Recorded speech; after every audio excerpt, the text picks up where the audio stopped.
The Mitsubishi ASX is the compact crossover that you probably left off your shortlist.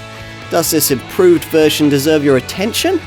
It's certainly smartened up its act, a contender that's just that bit more capable than your average little urban SUV.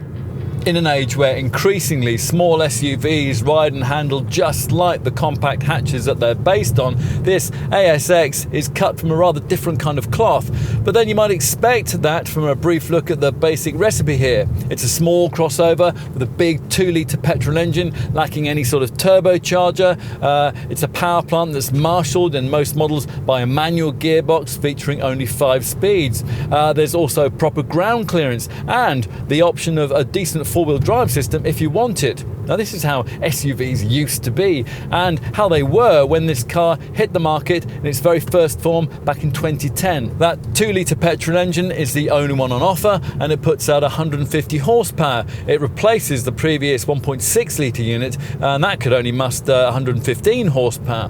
That new output is obviously higher than rivals, but it's necessary given this power plant's lack of forced induction. This inevitably affects efficiency, with the stats for the manual model seeing an unremarkable WLTP combined cycle fuel figure of 37.7 mpg and an NEDC rated CO2 reading of 161 grams per kilometre.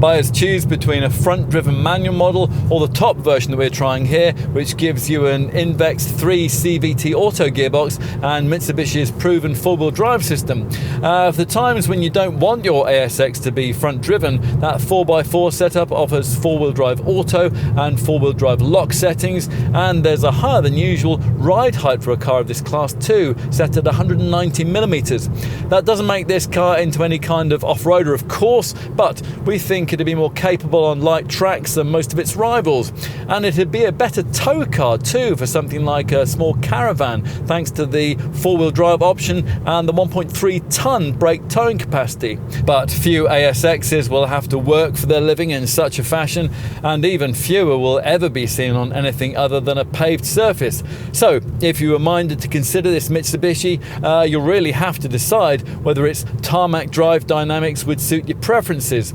Now, it certainly doesn't much like being thrown about, but the ride quality at speed is fine, and there are some things about it that you might really like. The lovely Evo rally style gear shift paddles on this auto model, for example, and the standard rear view camera, which makes parking so much easier.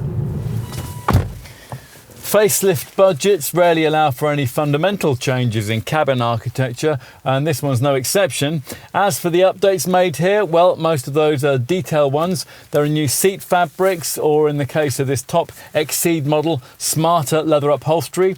The air conditioning controls have been redesigned and they now feature piano black and silver accents.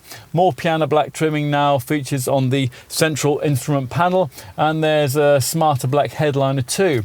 And perhaps most significantly, the centre dash SDA infotainment screen has increased in size from 7 to 8 inches, and it now includes Apple CarPlay and Android Auto smartphone mirroring.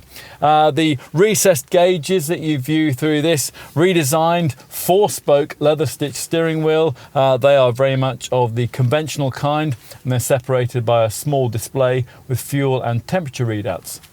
In summary then, what we've got here is a modern take on old school values. One day soon, Mitsubishi will find itself beyond the need to offer such a thing. But what it does, we can see a small but loyal market for this car, just as it is.